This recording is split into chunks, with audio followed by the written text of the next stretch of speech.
Hello and welcome. You're at the cutting edge of RNA therapeutics. Filling in for Dr. Cook and Dr. Brannon today is myself and my colleague Francesca Taraballi. My name is Ewan McRae. I'm an assistant professor here at the Department of Cardiovascular Sciences at Houston Methodist here in the Texas Medical Center. I'm also a member of the Center for RNA Therapeutics, as is my colleague Francesca Taraballi, who is an associate professor at the Department of Orthopedic Surgery.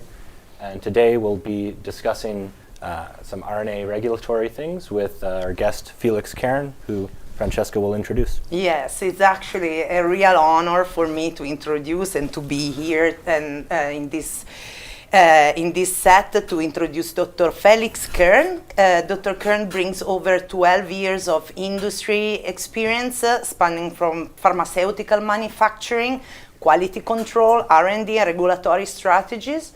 Particularly over the past 5 years, he has been particularly focused on mRNA technology, as all of us, and is helping to bridge the gap between the promising sign and the clinical implementation.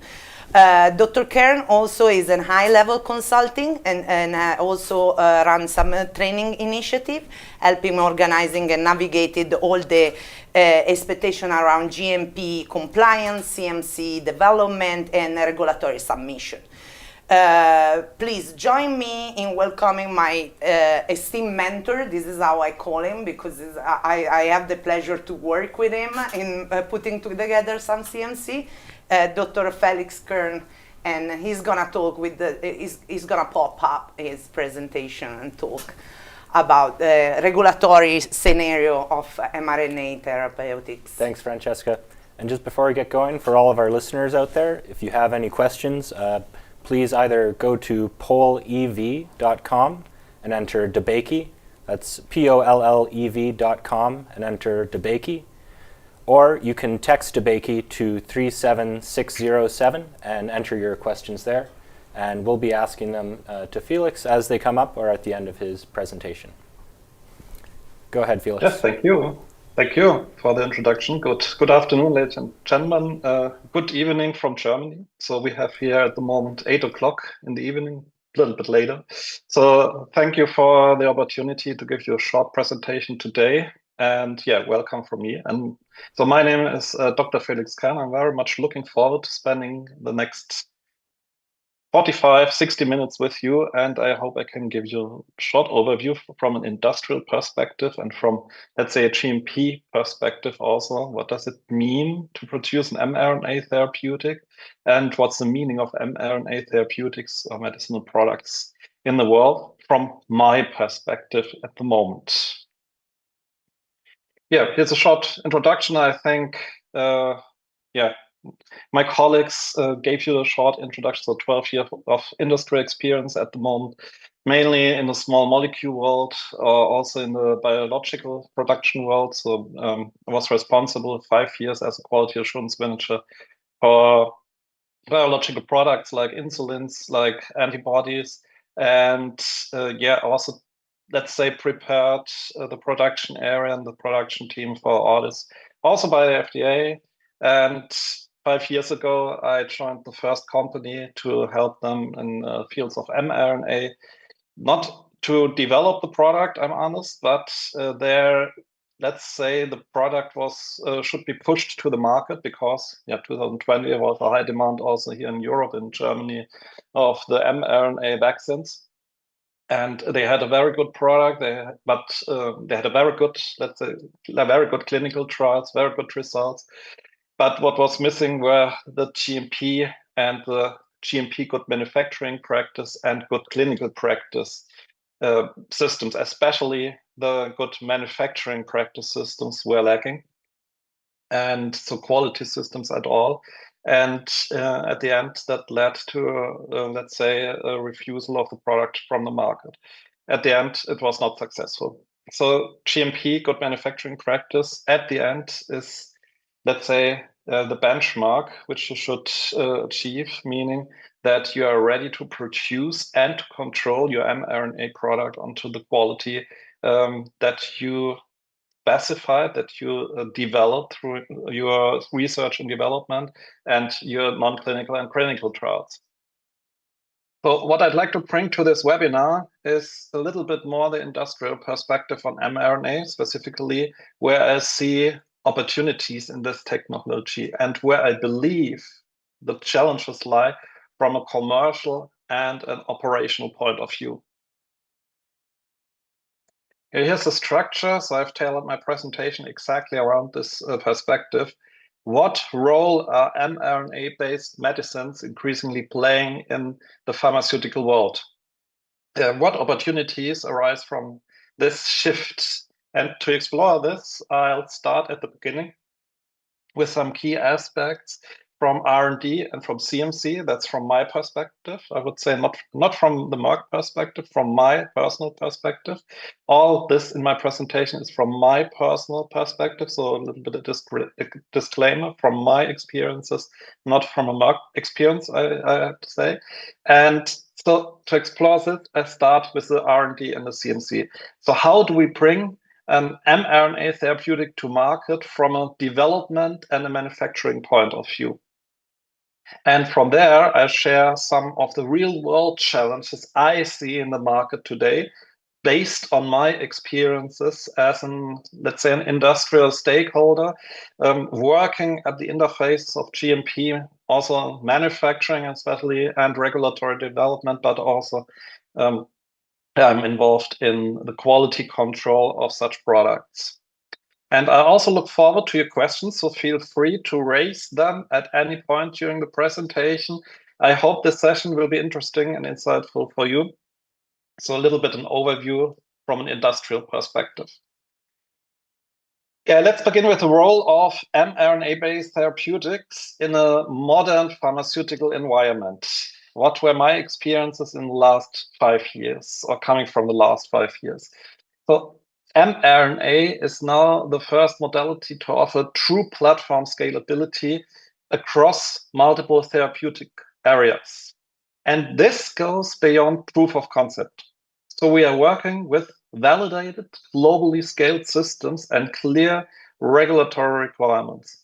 So it's modular sequence-based manufacturing, and this allows new constructs to be integrated, let's say, with minimal changes, significantly reducing development timelines and CMC risks. So that's really a benefit. Personalized medicine. I think we will discuss today also about personalized medicines. I see it not only in the fields of mRNA, also in the fields of ATMPs, so advanced therapy medicine products, so cell-based products, that more and more personalized medicines come to the market. More and more companies are founded with personalized medicines in the background. Also, the established mRNA companies, they have two different strategies. The one is commercial available vaccines based on mRNA, for which purpose we can discuss about, but also the personalized branch, so the personalized strategy. And that's very interesting because this is complete new at the moment for the pharmaceutical world. The commercial for everyone, mRNA vaccines, that's clear. Not perhaps the mRNA product is something new in the market, but non-personalized medicine, that's nothing new. But the personalized medicine, something that's only a medicine for you, that's something new, and that's the chance to get your product to the market. So once established, the platform lowers development costs and accelerates time to clinic by month. And so regulatory agencies, for example, like the FDA, increasingly accept shared platform elements such as analytical methods, raw materials, and control strategies. And so provided comparability is well demonstrated. And this reduces the early stage regulatory burden and supports faster phase 1 entry. And rolling reviews and prior knowledge submissions have proven effective beyond the pandemic context. So commercially, the synthetic cell-free process, and that's the mRNA process, cell-free process that enables flexible manufacturing. when I look back to my times in the biotechnological field, so at a biotechnological company, cell-based products, cell-based medicines, very complex, very hard to establish, very error-prone, and that's an advantage of the mRNA technology. Perhaps we can discuss about is besides this biotechnological medicine, besides the biotechnological medicinal products, that's an advantage of the mRNA, meaning the reduces the early stage regulatory burden, meaning commercially the synthetic cell-free process enables flexible manufacturing. That's the benefit. And the same infrastructure can switch from large-scale pandemic production to small batch oncology vaccines. We have a company here near us. I'm living in the middle of Germany. We have a big mRNA company near my hometown at the moment. And I see this switch from a large-scale pandemic production to a small scale, to a small batch oncology vaccines production. So offering also scalability in both directions. So the supply chain control is also improving, meaning mRNA relies on a defined set of high value raw materials. I saw this at the first company I was working for. I had insights in. This company had a very good production line, very good manufacturing of the mRNA, but they had problems with the raw material. Meaning at the end, in the approval, in the submission for the mRNA product, what did the European Medicines Agency, so that's the FDA of Europe, see? They found that the raw material they used are only for laboratory purposes. You found on the bottles then. And they asked them, the origin manufacturer, why are you using this material for your manufacturing?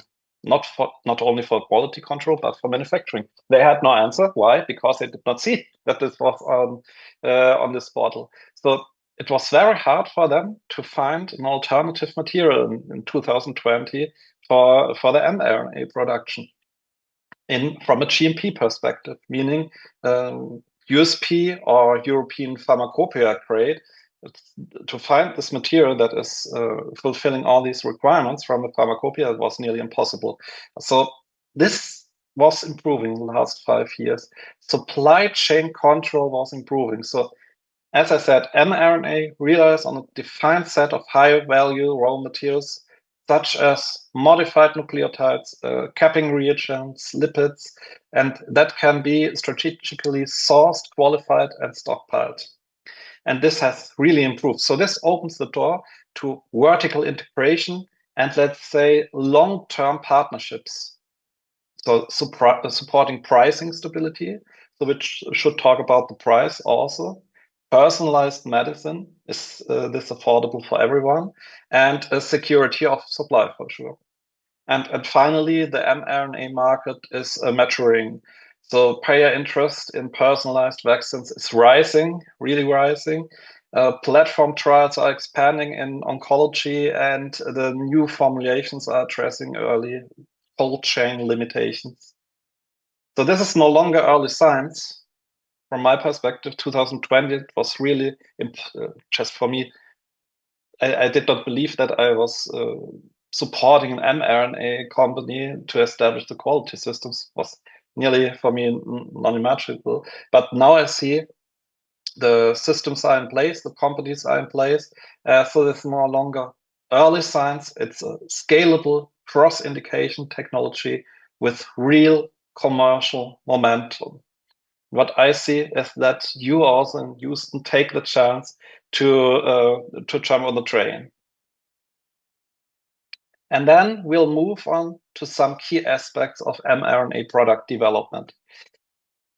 So in early mRNA development, formulation and critical quality attributes definition are critical to ensure downstream processes and downstream successes.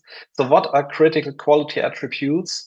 Critical quality attributes should be developed during the research and development phase, during the clinical trials and during the non-clinical trials. So we, for example, as a commercial manufacturing site, when we receive a new product, for example, a new mRNA product, then this is the so-called transfer, meaning a research and development site or department is transferring all the information to the commercial manufacturing department. We can support the research and development, but at the end, it's a requirement that from the beginning, you develop the critical quality attributes of your product.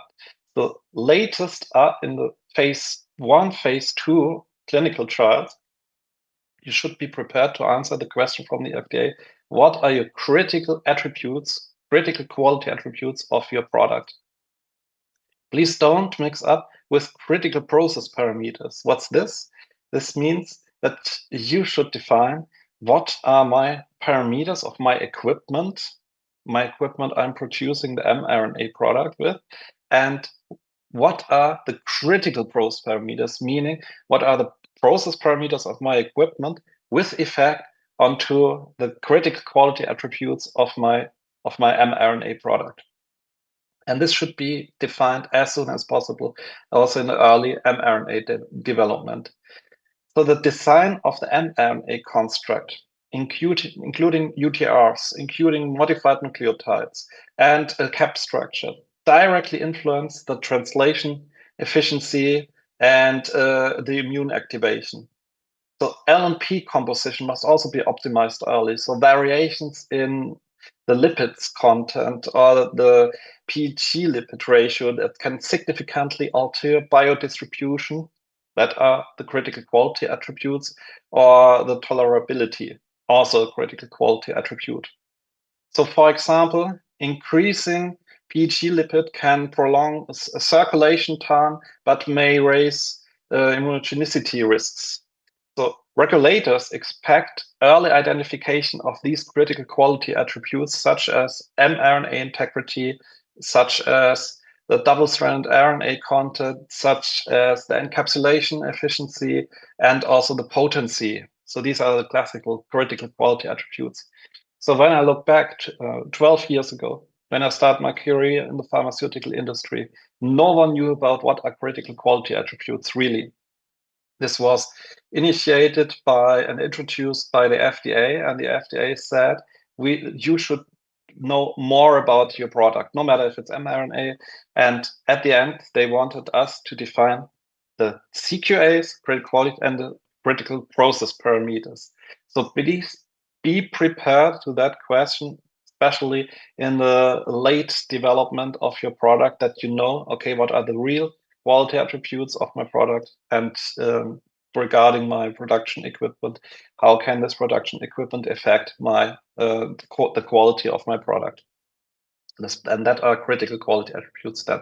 So these attributes must be linked to in vivo performance through preclinical models, typically rodents or non-human primates, and differences in LNP formulation have been shown to result in distinct tissue uptake or cytokine profiles. So analytical methods, next point, like HPLC or for double-stranded RNA or in vitro translation assays for potency, need to be developed in parallel and should be scalable for later clinical use. So early stability studies under ICH-like conditions, so International Council for Harmonization, ICH-like conditions, they help to define handling and storage strategies. So when you wonder, okay, what are the real international requirements for an analytical method to be covered? So for example, which parameters should my method cover so that the FDA or the Europeans say, yes, your method is validated, your analytical method is validated, then please have a look into the International Council for Harmonization, ICH guideline, Q2, quality guideline 2. There you find all the requirements that your method should fulfill. And in 2020, it was the case. It was very difficult for the mRNA manufacturer and also for the quality control labs. Why? Because no analytical methods were in place in the pharmacopoeias. Normally, for example, solid manufacturer as I'm working for now, we look into the pharmacopoeias, European pharmacopoeia or the USP, and we find many different methods we can apply to test our pharmaceutical product. That was completely not the case for the mRNA manufacturer, because there was nearly nothing in the pharmacopoeia regarding mRNA products. Now the USP, I think 3 or 4 years ago, they introduced a draft USP, so a draft, and there you see, okay, which methods are really required regarding the testing of mRNA products. That's really helpful, because when you have such a set of analytical methods, consequences are that no full validation in your laboratory is needed, but only a verification. So that's a real benefit for you, because that's not so time consuming. That is not so material consuming. So at the end, that's a real benefit. So please have a look into the USP chapters or into the USP draft. So if the formulation changes after preclinical studies, bridging data is essential to ensure toxicological results that they remain valid. And without this, additional non-clinical studies may be required. So you see some challenges, but you also see here that the pharmaceutical world regarding mRNA products has improved in the last 5 years. So a strong CMC strategy for mRNA must cover the entire process, from mRNA synthesis to final drug product. Unlike monoclonal antibodies, the drug substance and the drug product in mRNA therapies are tightly linked. So manufacturing begins with in vitro transcription, where mRNA is synthesized from a DNA template. Capping must be efficient, whether done co-transcriptionally or enzymatically. Optimization at this stage is critical for yield. So when you develop now your product or try to improve your product now, please also focus on the yield. When you get at the end, for example, one company had this, only 30% yield. Please be aware of that. Also the agencies can question this. What's the rest? What's the rest? So please also focus not only on the quality of your product at the end, also on the yield. So purification removes enzymes, DNA, double-stranded RNA, which can trigger immune reactions. So advanced purification techniques should be established. The agencies will ask you regarding this at the end, when you start with commercial manufacturing. So the purified mRNA is then formulated with lipid nanoparticles via microfluidic mixing, and the LNA composition directly influence the delivery. So organ targeting, immune response, and even small changes. For example, one small change was a PG lipid content that they changed this. That may require comparability studies. That's the same for biotechnological products. At the end, the FDA's, the agencies at all over the world, they are very interested in what you're changing there. So please be aware of, while you're developing your product or continue developing your product, please be aware of that. The later in the stage you are, the more you're coming to phase 3 of the clinical trials, the more you are coming to the approval process, that you get the approval for selling your product to the market, the more you get your marketing authorization. Please be aware of the later you are in these stages, the more the agencies will ask you why this change, and perhaps they will also ask you, okay, now we need a comparability study. And because LNPs are part of the final product, the entire formulation must be fully characterized. The entire formulation. So key parameters, including particle size, polydispersity, encapsulation efficiency, potency, and please be aware of when you continue developing your product, please be aware of the raw materials. That's really coming from my experience from the last 5 years. The more you're coming to the clinical phase, the more you're coming to a commercial manufacturing, please be aware of the raw materials. The raw materials must be GMP grade, consistently sourced and qualified, meaning you should make a kind of material qualification and a kind of material specification. So that the agencies will ask you regarding your raw materials, what are your quality requirements regarding this material, and why? And how did you qualify this material? Meaning, so I can give you a tip at the end, what's general at the moment in the pharmaceutical industry, that you make a kind of classification system of your raw material. Normally, you have critical raw materials that are components of your product.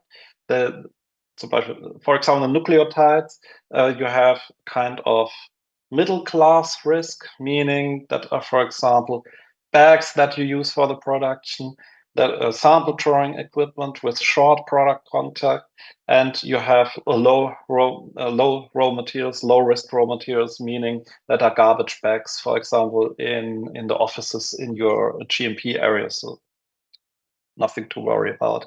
And at the end, when we are coming to the commercial manufacturer, or to the approval of your product, the final approval by the FDA, then they really will ask you in the pre-approval inspection, okay, for the high-risk material, lipids also, did you perform a kind of supplier qualification? Meaning, at the end, that's a real big effort. You're traveling to this material manufacturer, and you have to check if they are following your quality expectations at all. So you see, the more you're coming to kind of commercialization, so kind of selling your product to the market, please be aware, good manufacturing practice costs time, costs money, and is not easy to defend regarding pre-approval inspections by the authorities. So GMP manufacturing, so good manufacturing practice of mRNA requires a tailored approach due to its unique cell-free enzymatic process and high sensitivity to RNase degradation. So meaning RNase-free protocols, certified consumables, and strict cleanroom practices are essential to prevent contamination. Meaning at the end, it's okay for example, for a clinical trial, that you supply the clinical trials, for example, that you produce the clinical samples for the clinical trial, that's okay, that you produce them in your laboratories. But the more you're coming to a kind of commercialization, to a kind of approval process by the FDA, and you have to switch to your GMP facility, or other way around, you have to separate in your laboratories the GMP area and the research and development area. So since mRNA products cannot be terminally sterilized, aseptic conditions then are crucial throughout, especially during, if you have this on site, during the fill and finish process. So this makes in-process controls and rapid microbiological testing even more important. And one tip in the European Union, as also in the US, regarding the requirements for sterile fill and finish processes really got stricter. So we have a complete revision of the requirements. We need contamination control strategy, etc. So that sounds horrible, it is.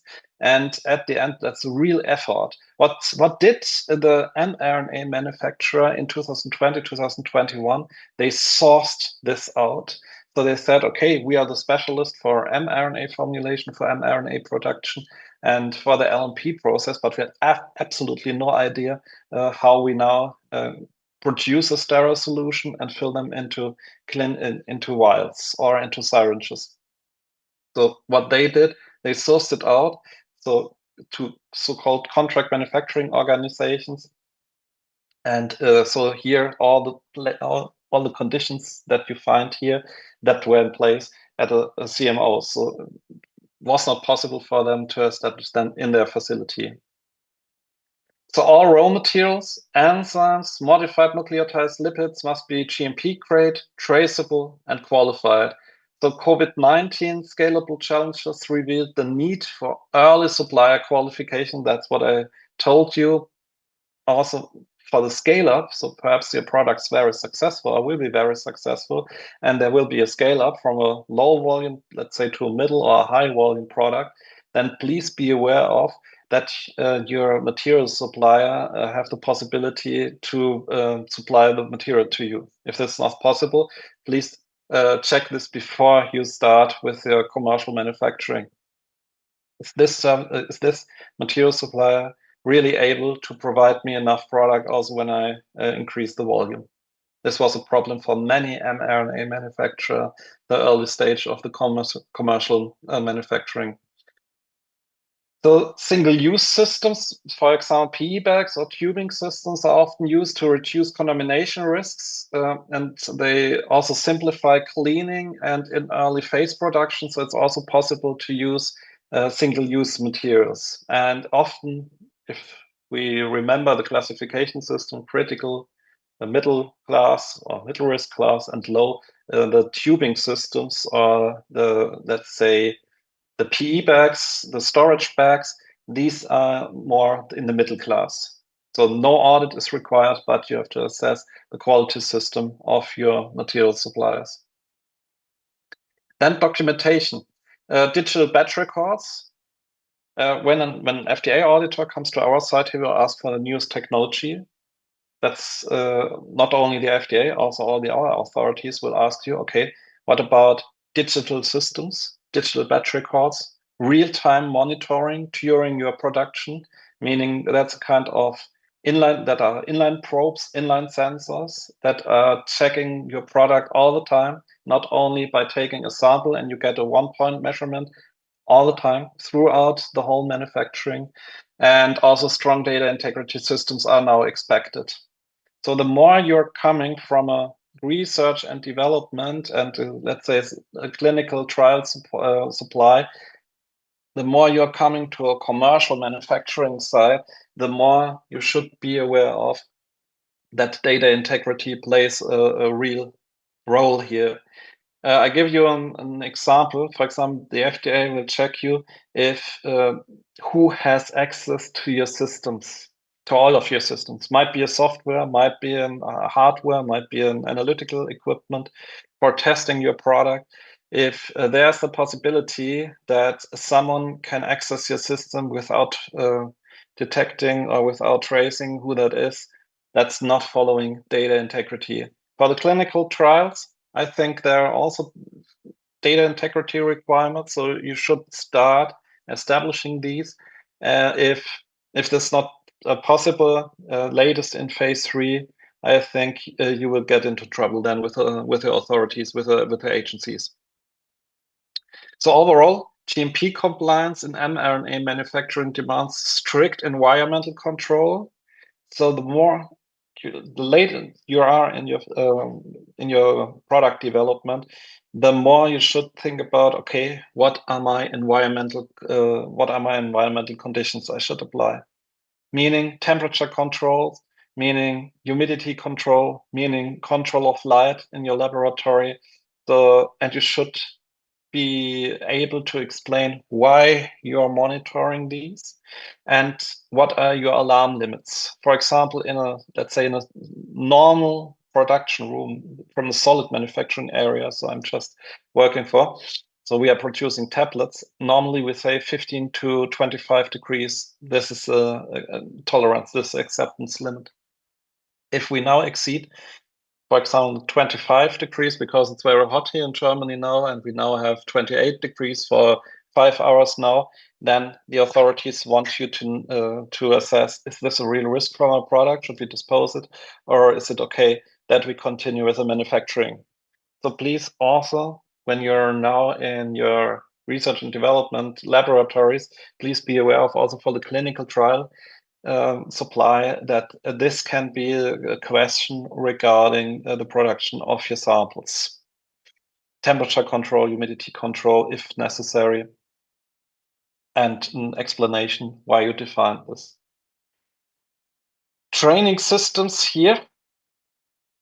So meaning That's a simple question. When I go into your laboratory and ask you, okay, this guy here is now producing the samples for the clinical trial. Is he trained? Is he able to produce this? So this is good manufacturing practice, but please be aware of also good clinical practice. Good clinical practice is applicable for the clinical trials. Says that all your people should be trained onto whatever they are doing.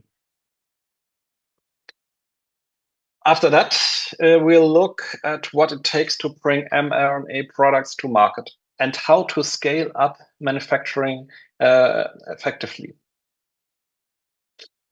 So the European Medicines Agency, as well as the FDA, increasingly view mRNA as a platform, but each product is still assessed individually. So even products using the same technology, like, for example, Moderna's vaccines, they require separate data packages and reviews. So currently, no mRNA-specific guidelines exist, except the USP draft for analytical methods. No guidelines are in place. So instead, companies must follow existing guidance for biologics, vaccines, or gene therapeutics.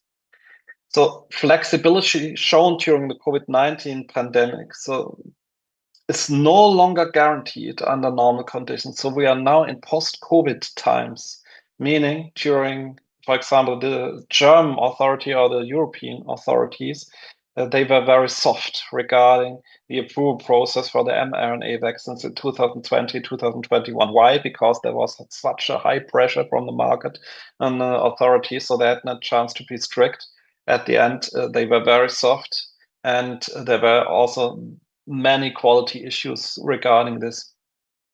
So this flexibility, which was shown during the COVID-19 pandemic regarding the regulatory requirements, this is no longer guaranteed now. So regulators focus on UTRs, codon optimization, overall mRNA design, the product design, as these elements affect protein expression and immune response. And even small changes in UTRs can alter translation kinetics. And LNPs are not interchangeable between products, so their composition must be fully characterized, as changes can impact their biodistribution and also tolerability. So meaning new formulations often require additional toxicological studies. Analytical expectations are high. Identity, purity, potency must be clearly demonstrated, and in particular, detection and control of double-stranded RNA is essential due to its immunogenic potential. So potency assays must be tailored to the product's function. Platform claims, such as reusing processes or analytics, that they can support development, but must be justified with strong comparability data. And regulators expect detailed bridging packages for such claims. So also, agencies gained experiences with mRNA products during the pandemic. Regulatory expectations have increased. So that's perhaps a disadvantage in those times, that the agencies now know what to expect from the mRNA manufacturer. So during the pandemic, both Pfizer, BioNTech, and Moderna, they faced major challenges when scaling up mRNA production from clinical to commercial levels. Here I've listed some, I picked some out. So the in vitro transcription step, for example, proved difficult to scale. So while manageable at small scale, maintaining yield and RNA quality at larger volumes required repeated optimization, and especially during tech transfer to GMP sites. The LNP formulation, Francesca, for example, also became a bottleneck. So microfluidic mixing systems used in development could not scale directly, forcing companies to adopt new, less precise systems. And Pfizer, for example, had to invest significantly in new equipment to maintain consistent LNP characteristics. The next point, analytical methods analytical methods, they did not always scale well. So assays, for example, for double-stranded RNA detection or the capping efficiency, they had to be revalidated. And a revalidation can take months, or also a redesign. So for GMP use, a high throughput environment is needed. Then the next one, multi-site manufacturing, added further complexity. So even smaller process differences triggered regulatory concerns and required here extensive comparability data. Interactions with authorities, so let's say early and consistent engagement with regulators like the EMA, the FDA, they have proven critical in mRNA development. So companies that sought scientific advice or held pre-IND meetings aligned earlier on the strategy and avoided costly missteps. Meaning, talk to your authorities, talk to your agencies. So Moderna and BioNTech benefited from this during the COVID-19 response. The rolling review response, the rolling review process was a major enabler during the pandemic. So allowing submissions of data modules as they became available. And while not applicable to all products, it remains an option for high priority programs with strong staged data. Before I come to your questions, I see the time's running. I want to wrap up with a summary of the key challenges in the current mRNA market. And here are a few challenges just from my experiences. And just again, a little bit as a summary. So one major lesson has been the complexity of the supply chain. So early products required ultra cold storage and shortages in raw material. So efforts are ongoing to secure stable sources and develop scalable alternatives. And also mRNA is considered a modular platform. Real-world experience has shown that flexibility has limits. So different constructs often require processes or formulation adjustments. The next point, regulatory expectations remain high even after approval. So agencies like the EMA, the FDA demand detailed life cycles and site management plans. So Pfizer, for example, faced significant regulatory coordination when scaling and adding manufacturing sites for its vaccines. Analytical methods we talked about. Analytical methods also proved more challenging than expected. I mentioned the assays for mRNA identity, integrity, capping efficiency. So sometimes they were delaying product release. Scale-up hurdles we talked about. So for example, steps like in vitro transcription processes, LNP formulation, they are sensitive to process conditions and don't always scale smoothly, to be honest. Regulatory divergence across regions, be aware of. It's not fully harmonized. That adds further complexity. So while the FDA allowed rolling submissions and real-time updates, other agencies required different formats, making global alignment difficult. Please be aware of this. When you want to sell your product outside of the US, that perhaps, and this is the case, also other, for example, Japan or China or also Europe, so the big sales market, they have other or not harmonized, non-harmonized GMP requirements. So you see, I can give you more and more examples, but looking at the time, I picked out some examples here from Case Insights. If you're interested in more, Francesca, for example, has my direct email address, and you can link me via LinkedIn if you want, and can tell me your questions. So I try to answer your questions now, but also after the course. Please be free to write me an email or to link me via LinkedIn, and there you can also tell me all your questions. That's always possible. So I'm well looking forward to stay in contact with you. Okay, thank you. Thank you, Felix. Thank you very much. for your presentation. It's like I really like the point that you make on the quality attributes and how important are those. And it's something that I work in the field of preclinical and first in human, and every time I kind of go around for labs and say what you need to go in human, and say you need a lot of data, a lot of well-done data, well-recorded data, and a lot of repetition, because you have to define in your preclinical part, you do have to decide, you do have to have all the quality attribute defined. And this is sometimes is a little bit the harsh part with the preclinical people, like the people that work in the bench. Sometimes they do a formulation 3 times, they see that works is stable, and they inject. But no, the amount of data that we have to collect to jump in first in human, it's a lot. It has to be very rigorous, and is an effort that then you gain in time after, because if you do that work in preclinical, then you cut some times in the CMC putting together and so on and so forth. But we have some questions, right, that are arrived by the people that are looking the webinar. Do you want to?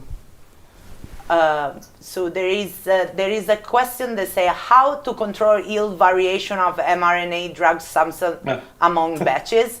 What is the acceptance criteria of yield variation of mRNA drug substance among the batch? This is a good question. That's a very good question. So what's needed then when you say, okay, between changes there can be a large variety of yields. So then it's needed that you say, good yield coming from my manufacturing practice is from a minimum to a maximum. This is the minimum you should define for your manufacturing process. So if you're not sure to reach every batch 80% yield, and that's not possible from my perspective, even not with a biotechnological manufacturing process, because everything can happen. No. More controllable it's for a solid manufacturing, for a solid product. So there we have really yields from 90 to 100%. Perhaps when we make a manual sorting or an automatic sorting, we have 70%, and that's it. So that's more controllable. And for a biotechnological product or mRNA product, I would suggest making a very large tolerance from minimum to maximum. And please don't just sit down and imagine what can it be. As Francesca said, data-based. Yeah. You produce a number of batches, and then you see what are the yields. And perhaps you optimize it.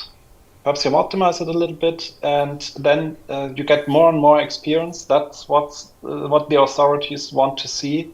And then you say, okay, we have optimized the process. Now we have from perhaps 40 to 60%, or 40 to 70%, and that's okay. That's okay. If you have less, for example, if you have 20%, and then the agencies in the later development stage, I would say, they will ask, okay, what's with the rest? Mm-hmm. Yes. I have a question actually, Felix. First of all, thanks very much for the insightful presentation. I find it very interesting. I'm from more of a basic research perspective. You put a lot of emphasis on raw materials, their quality and their traceability, but you didn't specifically mention the origin of the template DNA itself. And in our lab, we purify this template from bacteria in the form of plasmid and then linearize that, which sort of gets away from the cell-free system aspect. And I'm wondering, is that still used in a pharmaceutical setting? Are they using linearized plasmid, and how do they sort of manage the quality control and traceability aspects? Yes, for sure. That's also usable at the moment and used at the moment. So that's, from a quality perspective. So you are asking for this special raw material, I would say, you are in the early stage of your development. So I would say the quality attributes are just under development. Perhaps at the end you will have a customer buying that from you, or you have your GMP facility saying, okay, we're getting this material from you. At the end, what are the agency expecting from you coming out of your research and development department regarding, for example, your templates, your DNA templates, is what I mentioned, a kind of material specification. So meaning no matter what varieties we can have in the production or in the product itself, we have those critical quality attributes regarding this special raw materials, and we have these tolerances from too.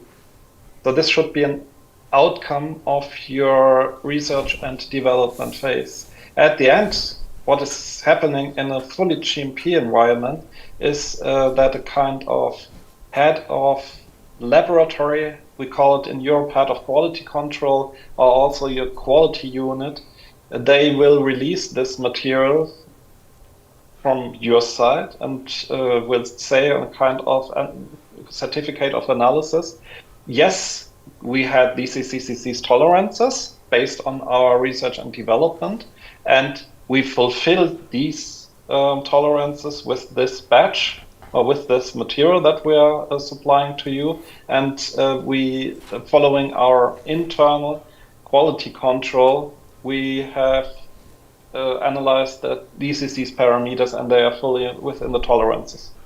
Otherwise, if you don't do that, no one will in the GMP area will buy this product from you, or they will try to find another supplier.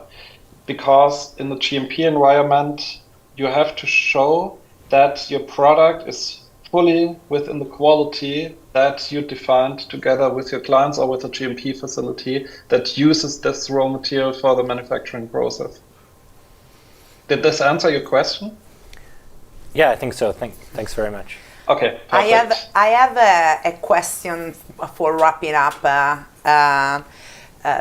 this talk, and it's more about we just saw, like it's the news of a week ago, that the first kid has been cured by a CRISPR-Cas9 approach in human. And so mRNA as a CRISPR-Cas and a lot of other gene therapy is growing a lot of attention, especially for rare disease.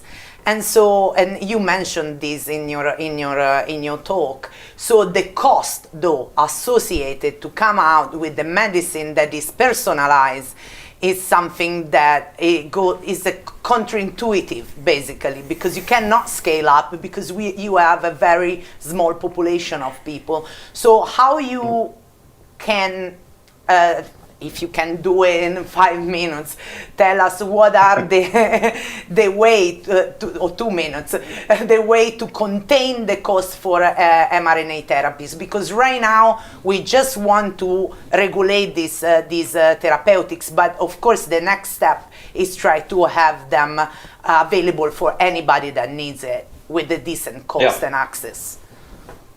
Yeah, so the question was also cost pressure, and I remember a talk between us where you asked me if if an mRNA therapy can be cheaper than a monoclonal antibody. Yeah. So I think that's a great question and a realistic one, because cost pressure is no longer just a concern for commercial success. So it's now central to viability of new therapeutic platforms. So the short answer is yes. mRNA therapies can become cheaper, from my perspective, than monoclonal antibodies, but not immediately, but not without focused innovation. So 1 minute, I will tell you why. You did a good job in finding the... But if I did a good job, it's possible. Yeah. Okay. So we saw, and thank you for all the things that you showed today, and understanding, and try to let us understand in such a brief time how complex. Definitely from your presentation it seems that it's not easy, but as well as we regulate it, it should be possible, and actually is possible, and is in the area in which we are now at Methodist as well, right? We thought at the beginning was possible, and then we made it happen. And I want to thank you for your help and for your presentation today. And I hope that we will see each other live sooner than later. Thank you. Thank you. Bye-bye. Enjoy your time. Thank you. Bye. Bye-bye. Bye, everybody.